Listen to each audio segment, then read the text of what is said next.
so good to be with you, and I'm really looking forward to sharing this message from the same passage that Pastor Seath was preaching from this morning at a different church.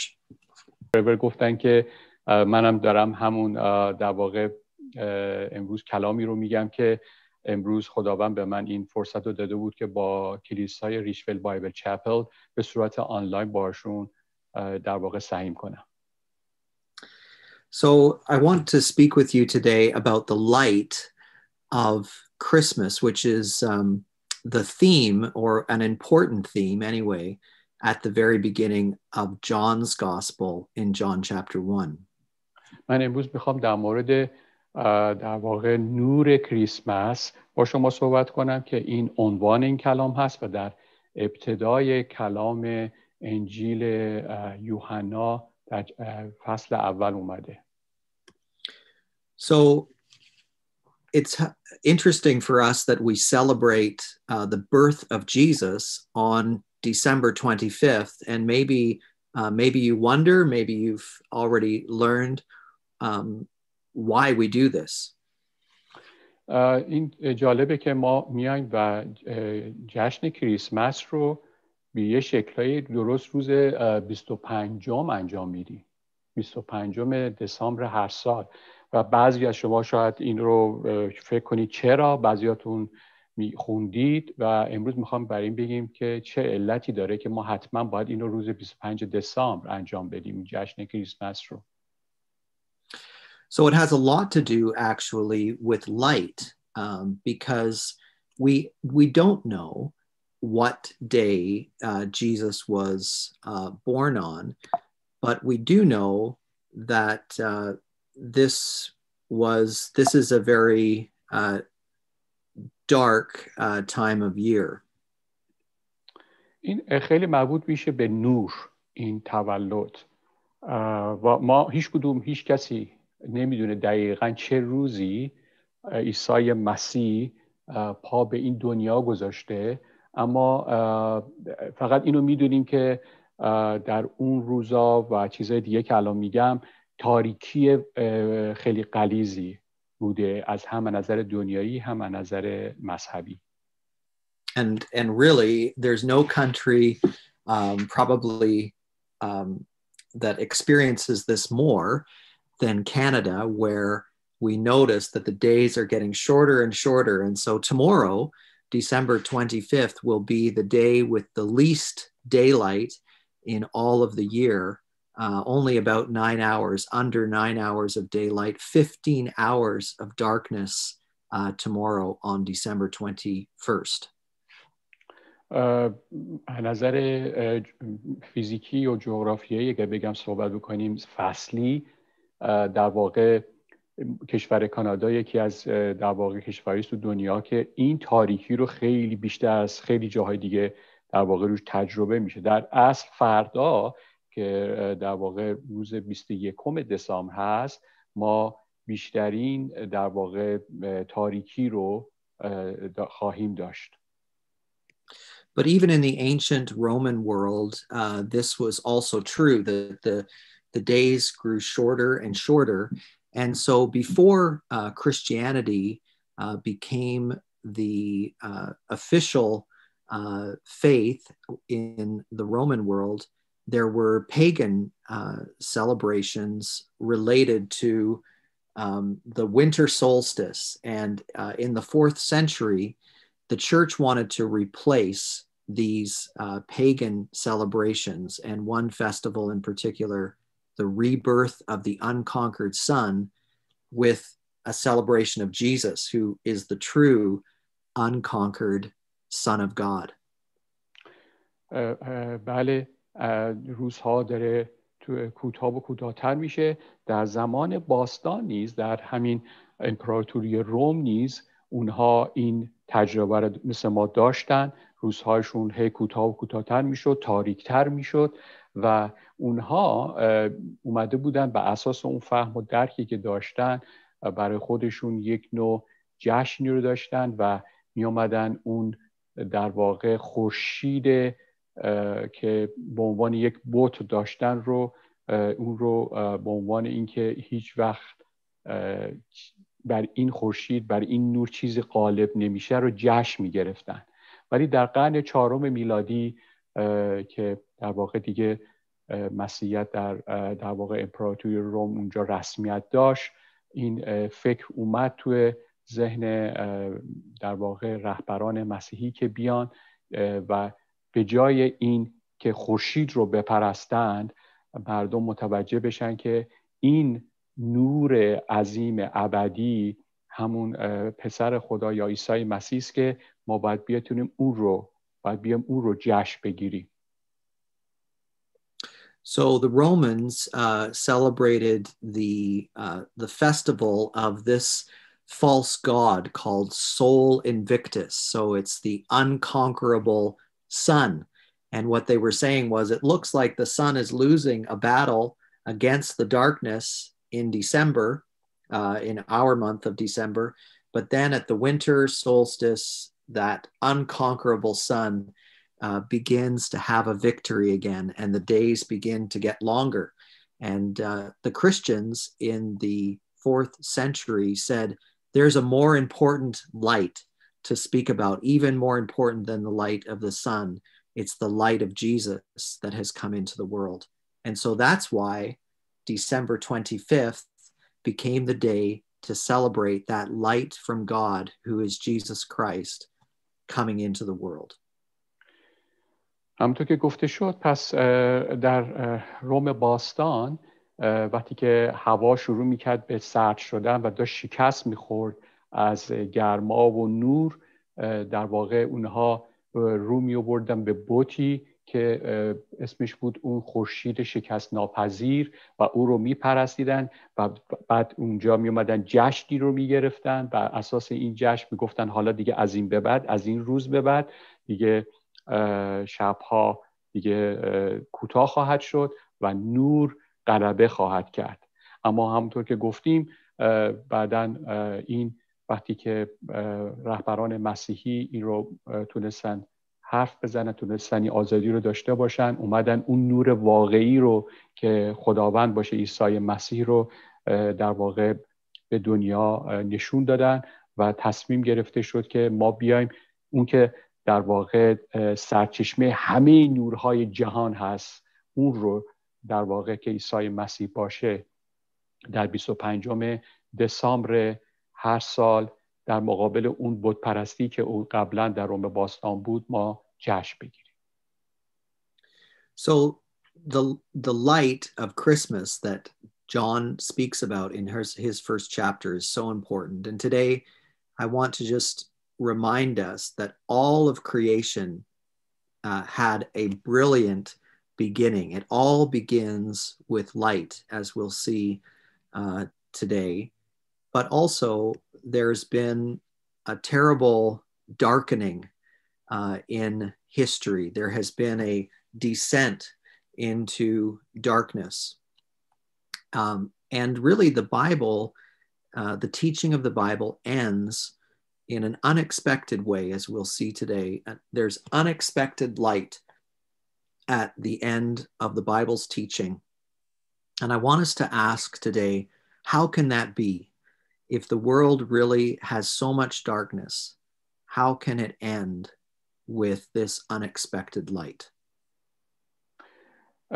عزیزان، اینو کلام مقدس خدا میگه و ما هم تا حدی میدونیم که کل در واقع این خلقت با یک نور بسیار بسیار عظیمی درخشانی شروع شده و این رو ما در واقع در کتاب یوحنا هم میخونیم. اما بعدش میبینیم که در اونجا صحبت از این میشه که تاریکی نیز به این دنیای ما اومده. نه فقط منظور تاریکی فیزیکی یا در واقع فصلی، اون تاریکی، اون بدبختی ها، اون چیزهایی که در زندگی ما اومده. اما کتاب مقدس اشاره میکنه همچنین در آخر به یک نور بسیار بسیار غیر منتظره که از اون صحبت میکنه که این نور بالاخره غالب میشه به همه تاریکی. اما اینجا حالا صحبت اینجا چطور میتونه این وجود داشته باشه. این چجوری میتونه باشه؟ این همه تاریکی و بدبختی و مشکلات و گرفتاری هست، چجوری این نور که در کتاب مقدس صحبت میکنه غالب میشه به همه این تاریکی ها؟ So at the very beginning of the Bible's teaching, we have this verse in Genesis, the very first book of the Bible. Genesis chapter 1, verse 3 says, "Then God said, let there be light, and there was light." And this is so important. می‌بینیم که در اول کتاب مقدس در به اصطلاح کتاب پیدایش باب 1 آیه 3 خدا گفت که نور بشود و نور شد. You know, light is the first move of God in creation, and this isn't surprising to us. I don't think you think about in the physical world and through the process of photosynthesis, that it is through light that green plants convert carbon dioxide and water into their food.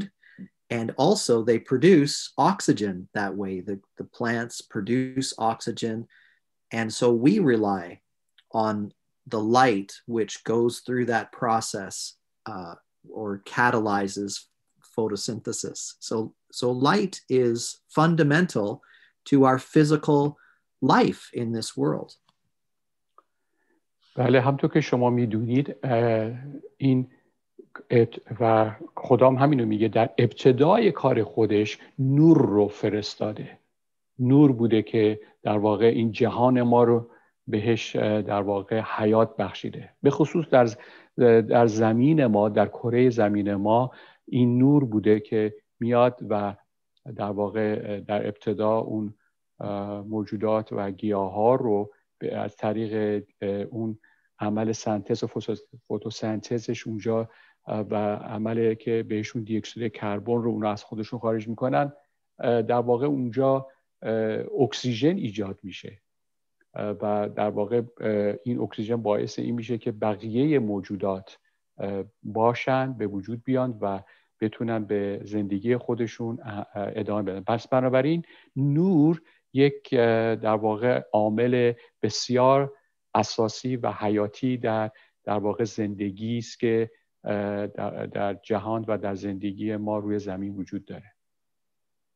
And also, you know, even for our mental health, we know about how light and even the production of vitamin D because of sunlight in our bodies, the vitamin D is produced, and it's connected to our sense of well-being and our mental health. And so physically, we depend on light for life in creation, and even in our mental health, we need light to be well.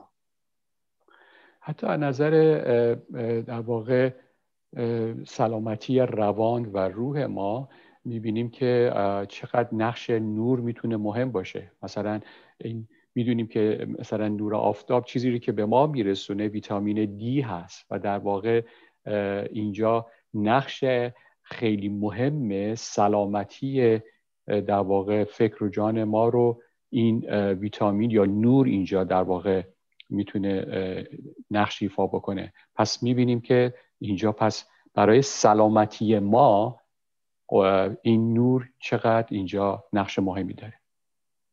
And this amazing power of light is meant to point us, not that we would worship creation, not that we would worship the sun, but that we would worship God who created these things. And so from Psalm 19, we see the purpose of the heavens or the stars, as we see in this picture. It says, the heavens proclaim the glory of God.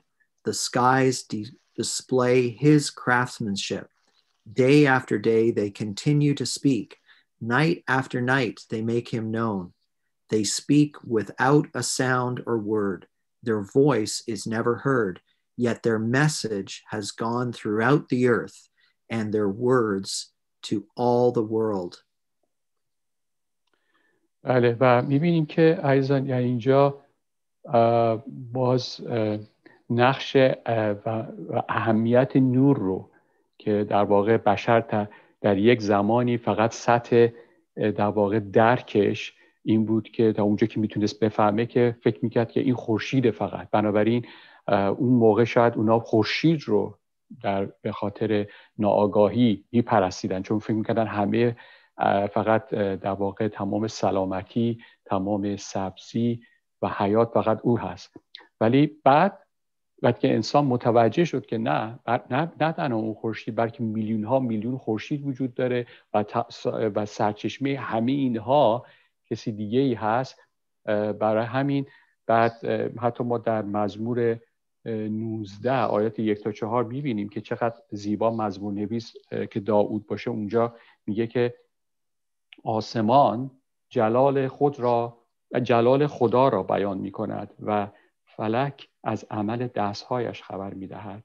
روز سخن میراند تا روز و شب معرفت را اعلام میکند تا شب.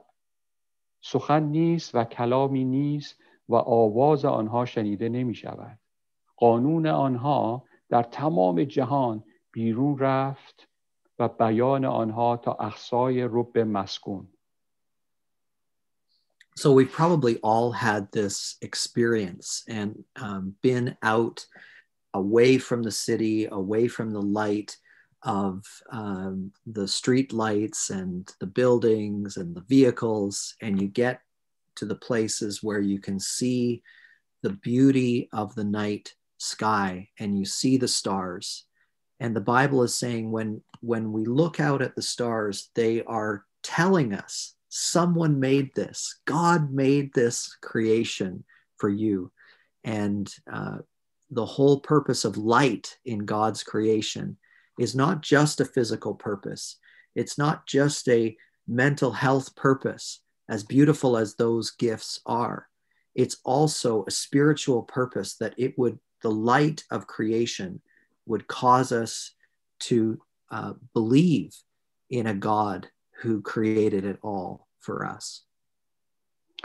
شاید بعضی از شما از این تجربه داشتید، اومدید رفتید از توی ساختمونتون بیرون یا از خونه اومدیم بیرون، از شهر اومدیم بیرون و رفتید بیرون و در تاریکی آسمان ها رو نگاه کردید و توجه کردید به اون درخشندگی عظیمی که اونجا وجود داره از بسیاری از خورشیدها یا ستاره ها و سیاره هایی که اون نورها بهشون تابیده میشه.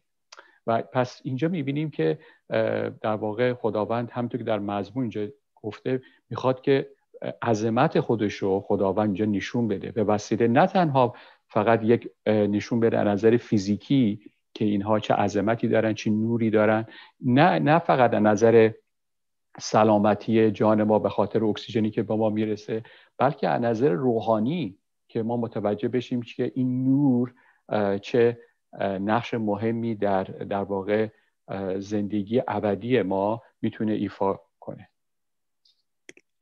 But you know, that's not what we live with. We don't have that connection with God, and it's not our nature to see him.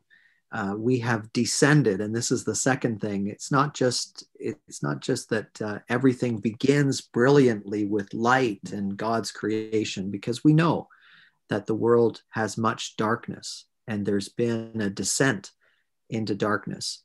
And in Genesis chapter 6, verse 5, after Adam and Eve, our first parents, have turned away from God and they have not followed his instruction, we read about how quickly everything began to be ruined. And it says in Genesis 6, verse 5, the Lord observed the extent of human wickedness on the earth, and he saw that everything they thought or imagined was consistently and totally evil. So darkness has come into the world.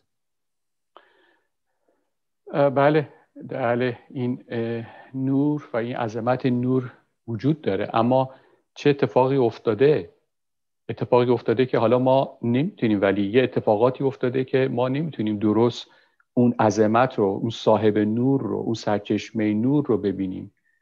بتونیم با اون در اون ارتباطی که اون میخواد داشته باشیم، اون چیزی که او آفریده درست ببینیم باشه.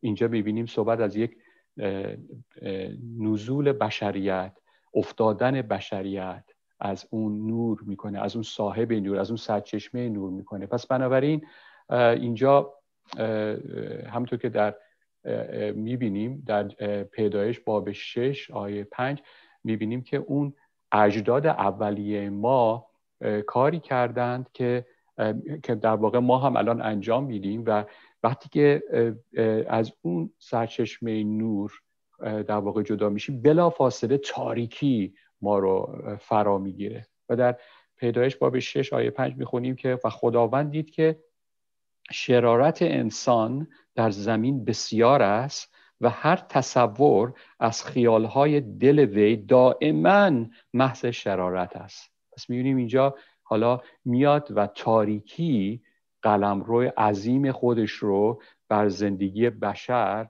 نشون میده و اون نوری که ما باید در واقع ببینیم تو زندگیمون و نتایج اون نور رو و صاحب اون نور رو به راحتی نمیتونیم ببینیم. So in the physical world, we know that darkness is not really a thing. Darkness is the absence of light. And that's our problem in sin as well, that we have moved away from God, and that we no longer are in the light of God's presence, in the light of a relationship with God. And so we're in the darkness, and we're without his life and without his light. همونطور که در واقع دنیای فیزیکی عزیزان وقتی که نور سر جاشه، اون داره تابیده میشه، اما جایی که اونجا نور نیست اونجا اسمش هست تاریکی. و در واقع در زندگی ما انسان ها هم وقتی که نور سر جای خودش هست، ولی وقتی که ما جدا میشیم از این نور، دیگه در اون رابطه نیستیم، در واقع نوری تو زندگی ما دیده نمیشه و اون گرفتاری ها و اون در واقع شرارت ها و هر چی که ما تو زندگیمون از همدیگه داریم میبینیم رو شاهد هستیم الان.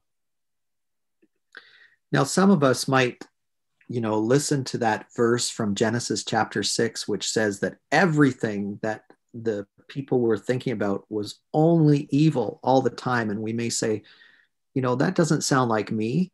That doesn't sound like the people that I know.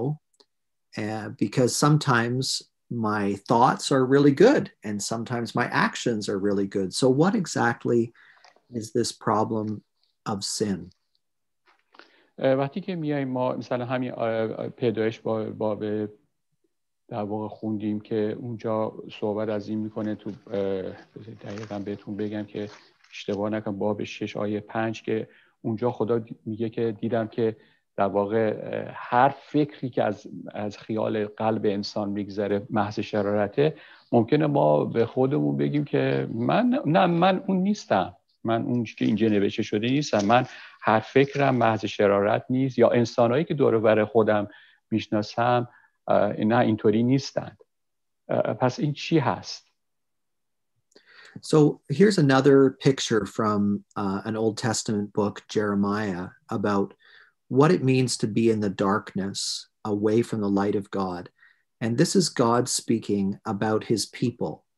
And he says this: the heavens, the light of the heavens, are shocked at such a thing and shrink back in horror and dismay, says the Lord. For my people have done two evil things. They have abandoned me, or they've walked away from the light. He says here, the fountain of living water. That's another picture of the life that comes from God. And they have dug for themselves cracked cisterns that can hold no water at all. در کتاب ارمیا باب 2 آیات 12 و 13 اینجا خداوند یه جور دیگه میاد این در واقع تاریکی رو اونجا توضیح میده که یعنی چی؟ چه اتفاقی برای بشریت افتاده؟ چرا تو زندگی ما شکست ها، مرگ ها، بدبختی ها، مریضی ها افتاده؟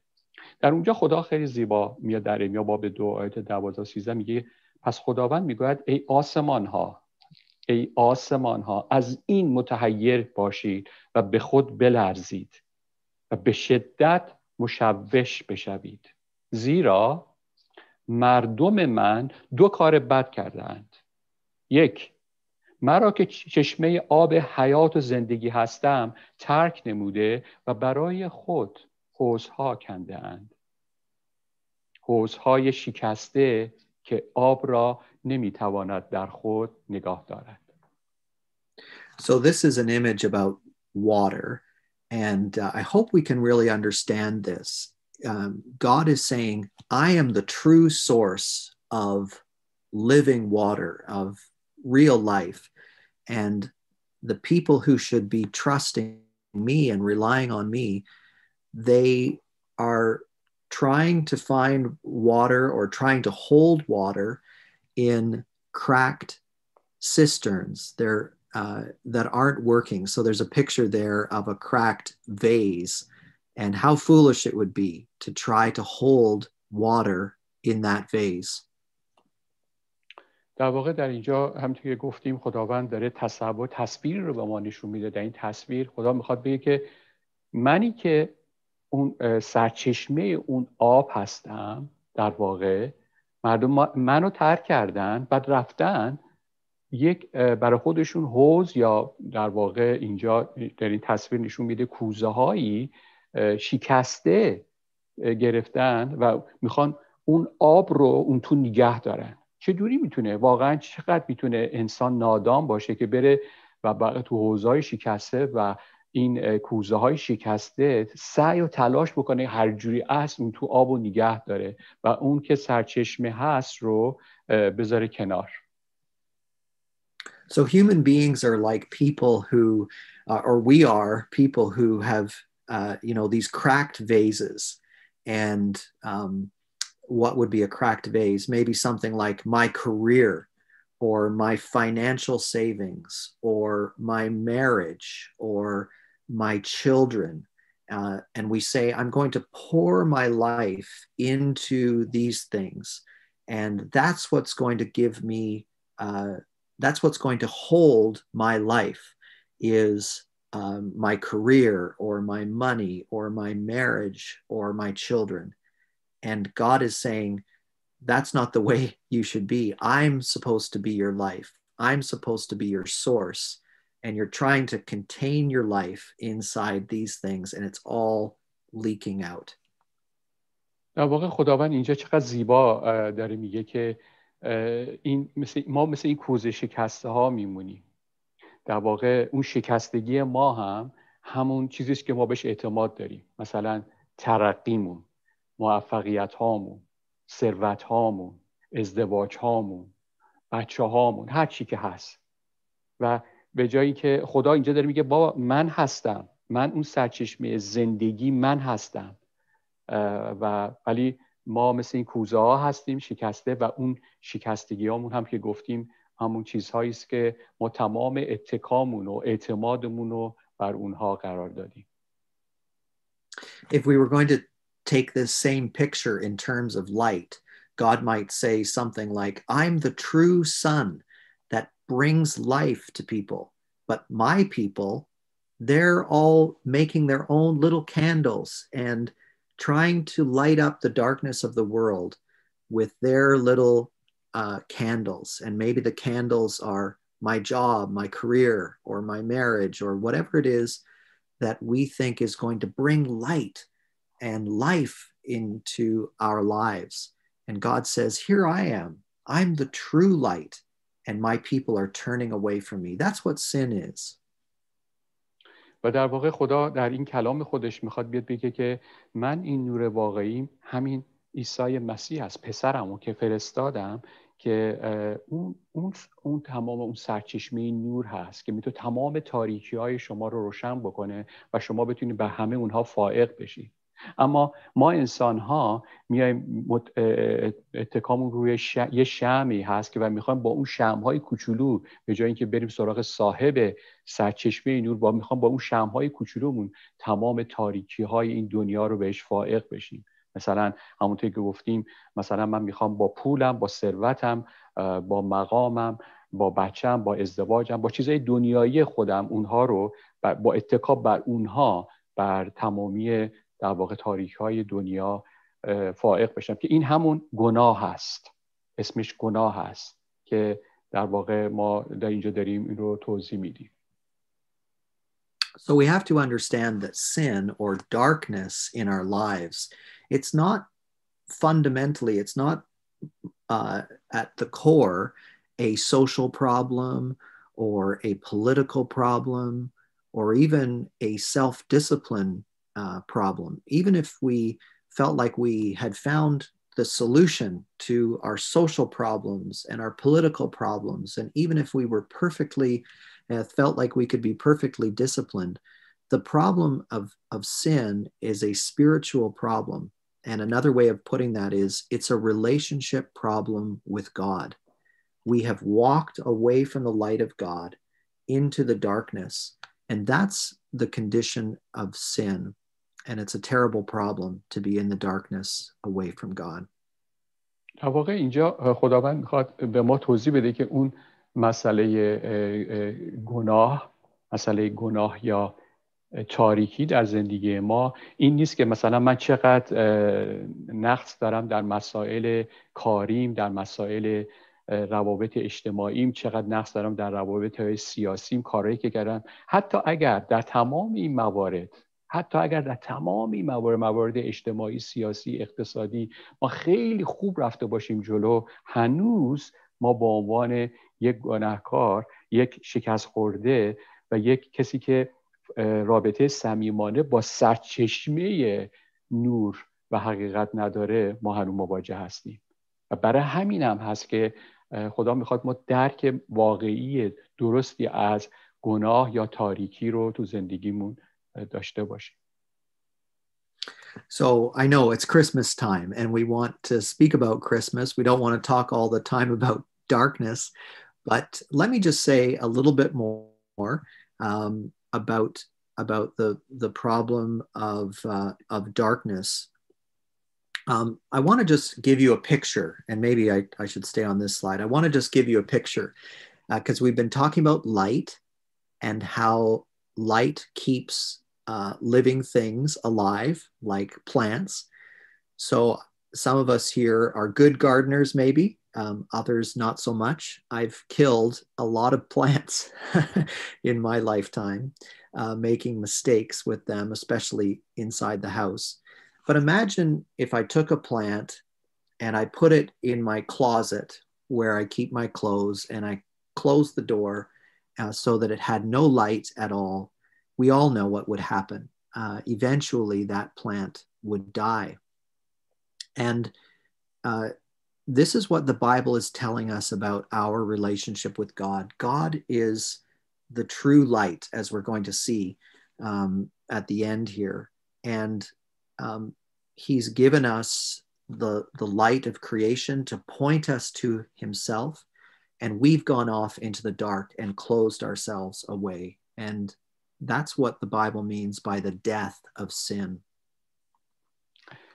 درسته. وقت الان کریسمس است، منم نمیخوام زیاد در مورد تاریکی و گناه صحبت بکنم، اما مهمه که اینو متوجه بشیم و الان تو این تصویری که اینجا هست من میخوام بهتون نشون بدم. بله، پس که همونطور که گفتیم نور هست که در واقع سبزی میده، تراوت میده به گیاها، اجازه میده اونا زنده باشن و بقیه موجودات. ولی میخوام اینو بهتون بگم که همین مثلا گیاه رو هر کدوم ما، مثلا من خودم خیلی از گیاه ها رو از بین بردم با اشتباه خودم.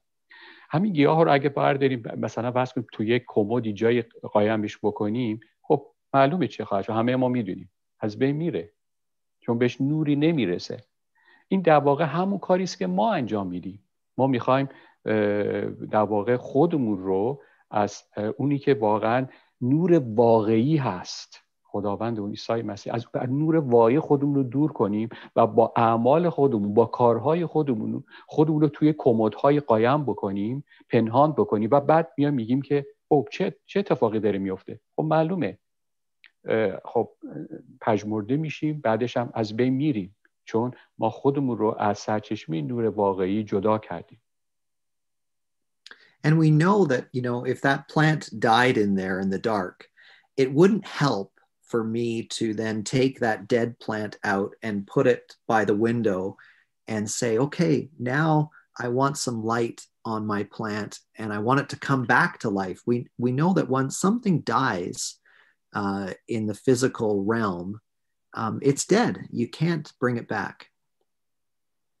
از نظر فیزیکی حالا من اگر اون گیاه مرده رو تو اون کمد و جعبه هر چیز بکشمش بیرون بعد بگم خب میذارم جلوی پنجره تا نور بخوره دوباره زنده بشه، اینو میدونیم که از نظر فیزیکی دنیای فیزیکی ما وقتی که چیزی مرده، اینطوری نیست که ما دوباره بتونیم اونو زنده کنیم. So I want us to see this is our problem, that God has created the world. He's created the world with light, and that light points to him. But we, in our sinfulness, we turn away from God. We turn to other things. We go into the darkness, and the Bible is clear that when we are in the darkness, when we're away from God, we're in death. We have entered into the death that is caused by sin. So this is a really big problem. It's not a problem we can solve for ourselves.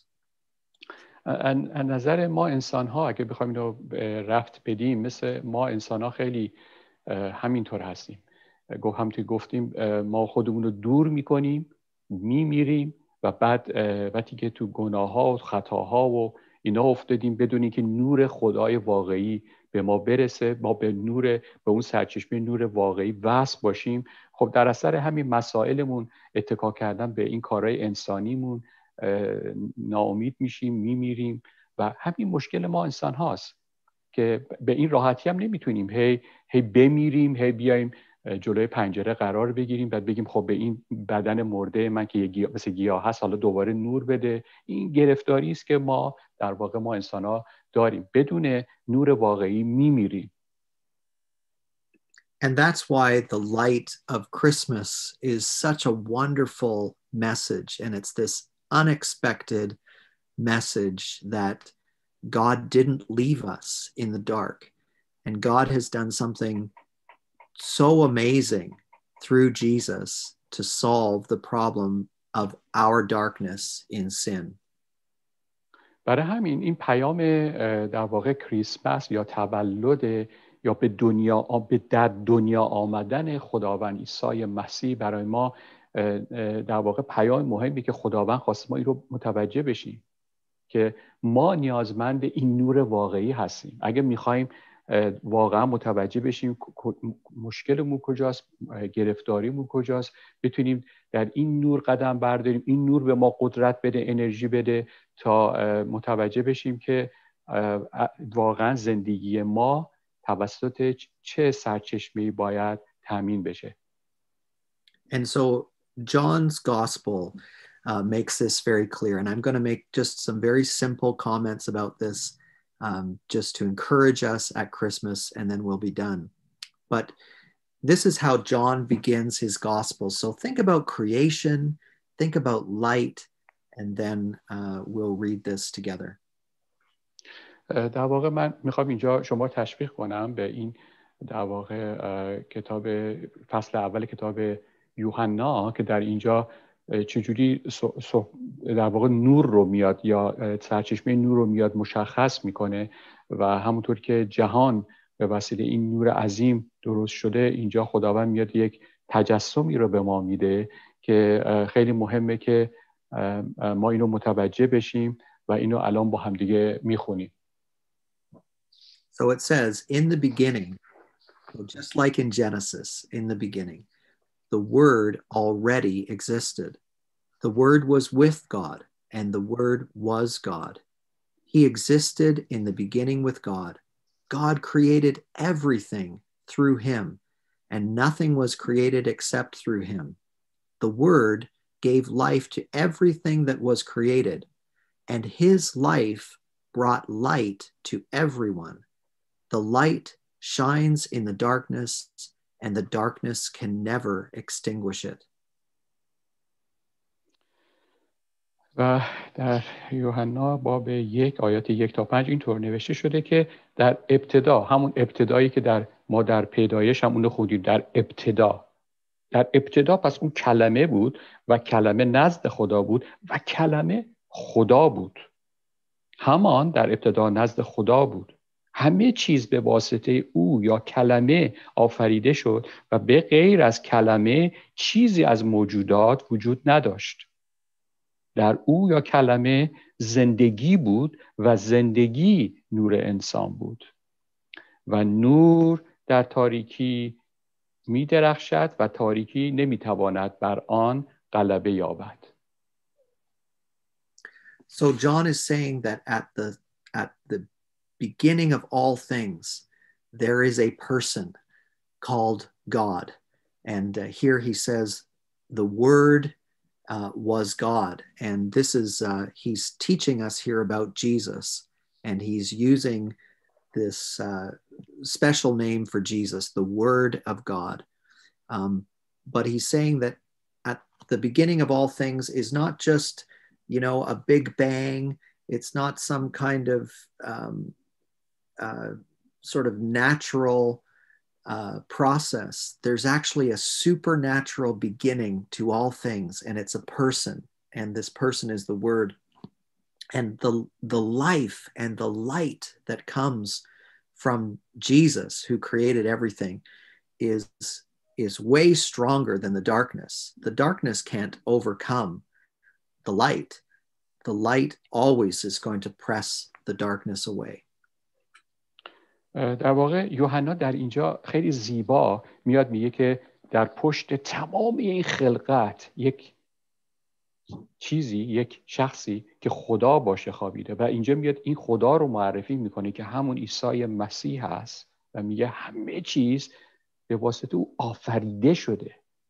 اینطوری نبوده که مثلا یهو با یک بینگ بنگ، یک انفجار یک لحظه‌ای که اخیراً هم چند روز پیش دانشمندا گفتن که ما الان فکر میکنیم که درست نبوده اصلا این تئوری، بلکه با یک در واقع آفرینش بسیار بسیار فوق‌العاده‌ای و در یک فرایند بسیار بسیار فوق‌العاده‌ای این در واقع آفرینش انجام شده و به جایی رسیده که الان ما داریم میبینیم. و در آخر در آیه 5 میگه که این نور، این صاحب نور، این سرچشمه نور آنچنان بر تاریکی ها میتابه و تاریکی به هیچ عنوان نمیتونه کاری بکنه، چون که نور بر این تاریکی غالب خواهد شد. So this is good news to begin with, that the world is created by a personal God who is the source of the light at the beginning of all things. But we might say, well, that's a long time ago, and that hasn't really solved our problem of darkness yet. So John continues, and he says, God sent a man, John the Baptist, to tell about the light so that everyone might believe because of his testimony. John himself was not the light. He was simply a witness to tell about the light. The one who is the true light, who gives light to everyone, was coming into the world. و خبر خوش اینجاست عزیزان که ممکنه بعضی از شما اینو بپرسید، منتها بگید که خب این پیدایش و این در واقع مال خیلی خیلی سالهای پیش بوده و الان ما توی تاریکی ها و بدبختی ها گیر کردیم و این نمیتونه هیچ راه حلی باشه. اما اگر کتاب مقدس رو در همین انجیل یوحنا باب 1 آیات 6 به بعد ادامه بدیم، میبینیم که این اینطور نیست، ولی و خداوند در واقع در نقشه خودش برنامه خودشون ادامه میده. در اونجا صحبت از اینه که شخصی از جانب خدا فرستاده شد که اسمش یحیی بود. او برای شهادت آمد تا بر نور یا صاحب نور یا سرچشمه نور شهادت دهد تا همه به وسیله او به سرچشمه نور ایمان آورند. او یحیی آن نور نبود، بلکه آمد تا بر نور شهادت دهد. آن نور حقیقی بود که هر انسان را، این خیلی مهمه، آن نور حقیقی بود که هر انسان را منور می‌گرداند و در جهان آمدنی بود. So John the Baptist was the last of the great prophets before Jesus. And in a sense, John the Baptist, he kind of represents for us in this passage the way we expect religion to work, because John the Baptist came and he told people, hey, you're doing something you shouldn't do. You're walking in the darkness. You should stop.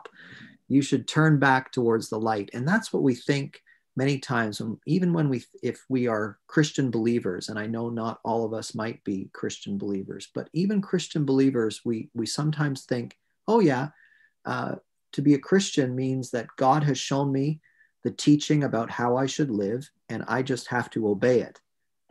But Jesus has done something very different from what John the Baptist did, which was just to give teaching. عزیزان وقتی که این کلام میخونیم اینجا در واقع در مورد انجیل یوحنا باب 1 آیه 6 تا 9 صحبت از یک نفر به نام یحیی تعمید دهنده میکنه که این یحیی در واقع آخرین پیامبر عظیم خدا بود که اومد و در اونجا به شکل خیلی مذهبی عمل کرد. اونجا اومد و مثلا به مردم میگفت آره دیگه پس دیگه این گناه دیگه نکنید، دیگه این کارا رو نکنید، به صورت مذهبی. و بعض وقتا ما مسیحی ها شاید هممون اینجا هنوز نباشیم، ولی یه سری از ما هم اینطوری هستیم، فکر میکنیم که خب الان من نور خدا به هم رسیده و الان من در واقع وصل شدم، حالا برم و این شکلی برخورد بکنم، در حالی که میبینیم که عیسی مسیح به عنوان سرچشمه نور به هیچ عنوان اینطوری برخورد نکرد. و اگر ادامه بدیم بخونیم ببینیم که برخورد خدا با مردم بسیار متفاوت بود. So, Jesus, it's not like Jesus just kind of handed us a flashlight of some good teaching and said, here, turn this on, this good teaching, and this will lead you back to God. The Bible says that the light, the true light, who gives light to everyone, was coming into the world. So Jesus has brought his light, his purity, his truth, his life into history as a person. And so the uncreated Son of God, who created the whole universe, became a baby and lived a real life as a real man in the world. می‌بینیم اینجا عیسی مسیح عزیزان فقط این نیست که بیاد یه سری تعلیم بده، مثل تعلیم‌های مذهبی که ما معمولا اینطوری هستیم که بیایم فقط یه سری تعلیم بگیریم و بریم فقط به دیگران تعلیم رو بدیم، بلکه اینجا عیسی مسیح سرچشمه نور، کسی که خلقت نشده بلکه همه چیز رو خلقت کرده، خودش در جسم عیسی مسیح به عنوان یک بچه به این دنیا میاد و در واقع خودشو و زندگیشو و هر چی که داره رو میاد به انسان هدیه میکنه، نه فقط یک سری تعالیم رو. که ما اینطوری نباشه که فقط بخوایم نور مثل چراغ قوه فقط نور مسیح رو بگیریم ببریم تو تاریکی ها، نشون بدیم این تاریکی تو اینه، گناه تو اینه، گناه این، بلکه عیسی مسیح اومد و در واقع زندگی خودش و وجود خودش رو به بشریت که ماها باشیم در تاریکی های ما به ما در واقع تقدیم کرد. And it gets even better because Jesus didn't just come into the world and bring his perfect light into the darkness of this world. Let's keep reading here. It looks like it might be broken up a little bit, but maybe not. It says this: he came into the very world he created, but the world didn't recognize him. He came to his own people, and even they rejected him. But to all who believed him and accepted him, he gave the right to become children of God. They are reborn, not with a physical birth resulting from human passion or plan, but a birth that comes from God. و اینجا عزیزان وقتی که باز ادامه میدیم به خوندن آیات در انجیل یوحنا باب 1 آیات 11 تا پایان 13، بیشتر اونجا نمود پیدا میکنه کار و عمل خداوند مسیح رو، که اونجا صحبت میکنه که میگه خداوند به نزد یا خاصان خودش اومد، کسانی که در ابتدا اونها رو در واقع هدایت کرده بود یا مردم اسرائیل رو، و اونها او رو نپذیرفتند و بعد و اما به اون اشخاصی که او رو پذیرفتند، عیسی مسیح رو پذیرفتند، قدرت داد تا فرزندان خدا گردند. یعنی هر کی که به نام او ایمان بیاورد، که نه اونایی که دوباره بخوان از در واقع از مردم یا از به وسیله خواهش‌های و مردم یا از خواهش‌های جسمی یا مردم به دنیا بیان، بلکه اونایی که از خدا تولد یافتند. So, it's amazing that Jesus brings his perfect light right into the darkness of the world, and he humbles himself so much to become a man that even the people close to him don't recognize that he's God. But in fact, he is God, and he lives this perfect life of light where he's perfectly righteous and everything about him is perfectly true and good. And he gives that life. He lives our lives for us as our representative in the dark. And he isn't tricked by the darkness, or he doesn't, lose his way in the darkness. His life is perfect light. And then he gives his life for us in our place so that we can become the children of God. در واقع خداوند عیسی مسیح اینجا نور کامل اومد و آنچنان خودش رو اومد به بشر تقدیم کرد، ولی در نهایت فروتنی آنچنان فروتن شد که مثل ما جسم شد و آنقدر فروتن شد مثل ما جسم شد که و خدمت میکرد که حتی انسان‌هایی که دور برش بودن، در نزدیکترین آدم‌ها، اونها نمیتونستن متوجه بشن که این همون خداست.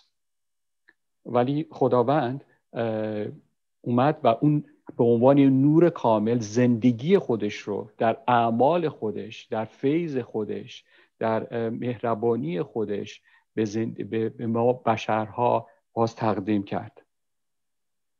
So there's no other message like this in all the world.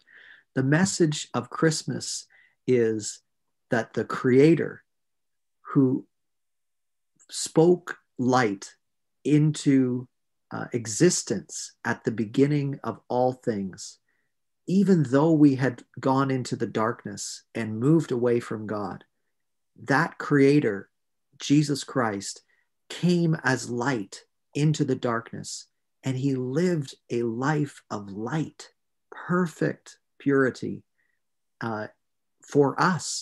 And he gave his life for us so that we can, by trusting him, come back into the light, and we can be reunited with God as his children. We can be included in God's family. This is the message and the hope and the beauty of Christmas. در واقع می‌بینیم هیچ دنیا پیامی زیباتر، فوق‌العاده‌تر، با امیدتر از این پیام کریسمس نیست که خود خالق میاد به این دنیا و در بین ما مثل ما انسان‌ها میشه و با ما زندگی میکنه و میاد داخل تمامی گناه‌ها و تاریکی‌های ما و خودش رو، خداوند جان خودش رو تقدیم میکنه. پس میاد و این نور کامل در اون چی که خودش به وجود آورده بود داخل میشه و همه وجودش رو برای اون چی که آفریده تقدیم میکنه که جانش باشه، تا ما رو دوباره برگردونه به اون چی که در واقع آفریده بود. به ما این قوت رو بده، این امید رو بده، راه رو بده که بتونیم دوباره برگردیم و به خود نور، به صاحب خود نور، سرچشمه نور دوباره وصل بشیم. So I want to encourage you to turn to this Jesus again this Christmas. If you already know him, let his light shine into your life. And maybe for some of us here, you need to take that step for the first time. You need to say, God, I'm in the darkness. I don't know you. I don't see you. And trust that Jesus, who is the light at the beginning of the whole creation, has come into the darkness to save you. And you can trust him. You can trust what he is, how he lived for you, how he died for you.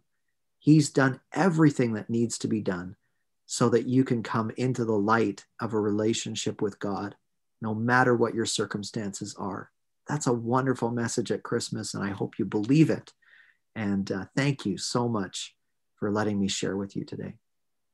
و میخوام شما رو امروز تشویق کنم اگر شما این کار کردید یا باز هم انجام بدید، بیایید به سوی صاحب نور، به سوی خالق عیسی مسیح، به سوی اون کسی که همه وجودش رو برای شما نهاد، جان خودش رو برای شما نهاد. در هر قسمتی از زندگیتون، تو هر گرفتاری، مشکلی، تاریکی که هستید، بیاین و ضرر نخواهیم کرد.